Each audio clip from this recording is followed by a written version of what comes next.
Hello दोस्तों, stock market prediction channel में आप सबका स्वागत है। इस वीडियो में हम बात करेंगे आईपीओ के बारे में। तो चलिए स्टार्ट कर लेते हैं। कंपनी का नाम है मूवी क्विक सिस्टम और इस कंपनी ने अपना कारोबार 2008 में स्टार्ट किया था। ये एक फिनटेक कंपनी है जो कि प्रीपेड डिजिटल वॉलेट और ऑनलाइन पेमेंट सर्विसेज प्रोवाइड कराती है। आईपीओ के डिटेल की बात करें तो ये आईपीओ 11 दिसंबर को ओपन होगा और 13 दिसंबर को क्लोज हो जाएगा। इसकी फेस वैल्यू है ₹2 पर शेयर और इसका लोअर प्राइस बैंड है ₹265 पर शेयर और अपर प्राइस बैंड है ₹279 पर शेयर।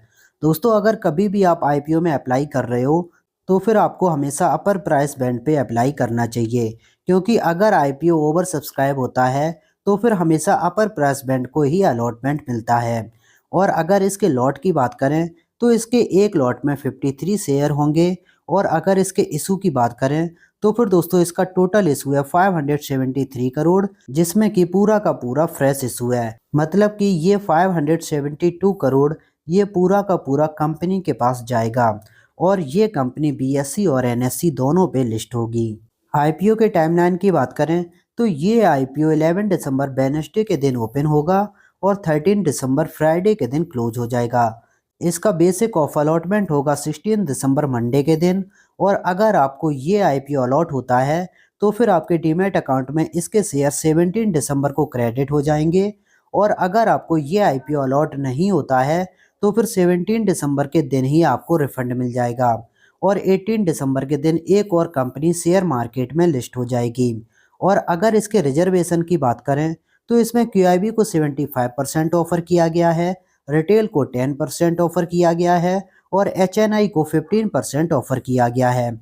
दोस्तों, इसमें रिटेल को केवल 10% ऑफर किया जा रहा है, मतलब कि इस आईपीओ का रिटेल की साइड से ओवर सब्सक्रिप्शन होने के चांस काफ़ी ज़्यादा हैं।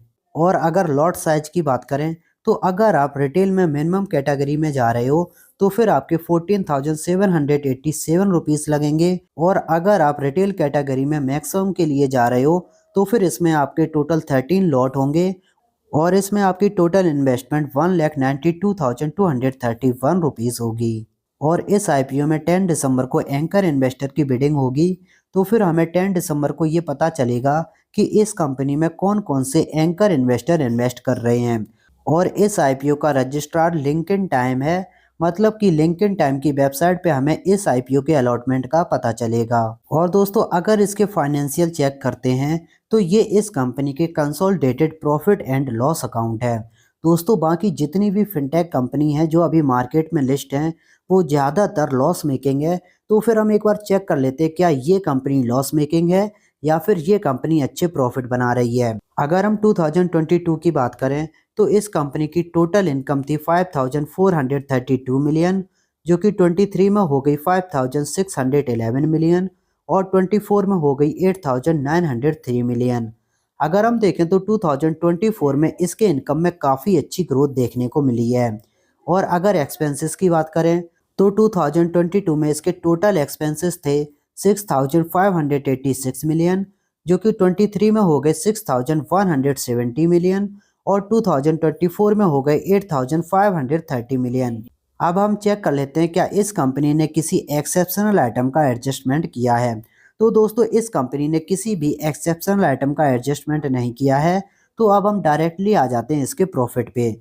दोस्तों, 2022 और 2023 में ये एक लॉस मेकिंग कंपनी थी और 2022 में इस कंपनी ने 1281 मिलियन का लॉस पोस्ट किया था, जो कि 2023 में इस कंपनी ने 838 मिलियन का लॉस पोस्ट किया था। बट 2024 में इस कंपनी ने प्रॉफिट पोस्ट किया और इसका टोटल प्रॉफिट है 140 मिलियन। और अगर इसके जून क्वार्टर की बात करें तो फिर दोस्तों इसके जून क्वार्टर में टोटल इनकम थी 3,458 मिलियन और इसके टोटल एक्सपेंसेस थे 3,435 मिलियन। और इस कंपनी ने जून क्वार्टर में भी लॉस पोस्ट किया था और जून क्वार्टर में इसका टोटल लॉस है 66 मिलियन। अगर हम देखें तो दोस्तों इसने 2024 में प्रॉफिट पोस्ट किया था, बट उसके बाद इस कंपनी ने अपने एक्सपेंसेस को मैनेज नहीं कर पाया है और अभी फिर से ये कंपनी लॉस पोस्ट कर रही है। अगर इसके ऑब्जेक्टिव को देखें कि ये कंपनी आईपीओ किस लिए लेके आ रही है तो दोस्तों आईपीओ से मिले फंड को ये कंपनी फाइनेंशियल सर्विसेज बिजनेस और पेमेंट सर्विसेज बिजनेस इन दोनों बिजनेस में यूज करेगी। और इसके अलावा ये कंपनी अपने एआई प्रोडक्ट एंड टेक्नोलॉजी में इन्वेस्ट करेगी।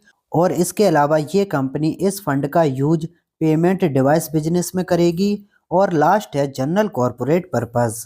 दोस्तों जैसा कि हमने इसके बिजनेस को देखा है, ये एक फिनटेक कंपनी है और ये company online payment services provide कराती है। तो दोस्तों अगर आप इसके कंपटीटर को देखोगे तो इस कंपनी का डायरेक्ट कंपटीटर पेटीएम है। और आपने पेटीएम के आईपीओ को देखा होगा कि पेटीएम काफ़ी ज़्यादा हाई वैल्यूएशन पे अपने आईपीओ को लेके आई थी। और इसी वजह से आईपीओ के बाद उसके शेयर प्राइस में काफ़ी ज़्यादा गिरावट देखने को मिली थी। दोस्तों पेटीएम तब भी एक लॉस मेकिंग कंपनी थी और अभी भी पेटीएम कंटिन्यू लॉस पोस्ट कर रही है। बट अगर आप इस कंपनी को देखोगे तो फिर ये कंपनी अभी काफ़ी अच्छी सेल्स और प्रॉफिट में ग्रोथ दिखा रही है और फ्यूचर में भी इस बिजनेस में काफ़ी अच्छी ग्रोथ है।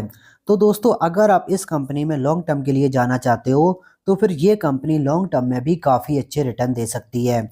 और अगर शॉर्ट टर्म की बात करें तो पहले हम इस कंपनी का ग्रे मार्केट प्रीमियम चेक कर लेते हैं और देखते हैं कि ये कंपनी हमें कितना लिस्टिंग गेन दे सकती है। अगर इसके ग्रे मार्केट प्रीमियम की बात करें तो अभी इसका ग्रे मार्केट प्रीमियम 120 रुपीज़ चल रहा है। मतलब कि ये आईपीओ लगभग 43% की लिस्टिंग गेन दे सकता है। अगर हम देखें तो ये आईपीओ शॉर्ट टर्म में भी हमें काफ़ी अच्छे रिटर्न दे रहा है। और अगर आप लॉन्ग टर्म के लिए कंसीडर कर रहे हो तो फिर ये कंपनी लॉन्ग टर्म के लिए भी काफ़ी अच्छी है। दोस्तों अगर वीडियो अच्छा लगा तो please like the video and subscribe the channel. इस वीडियो में इतना ही, मिलते हैं अपने नेक्स्ट वीडियो में।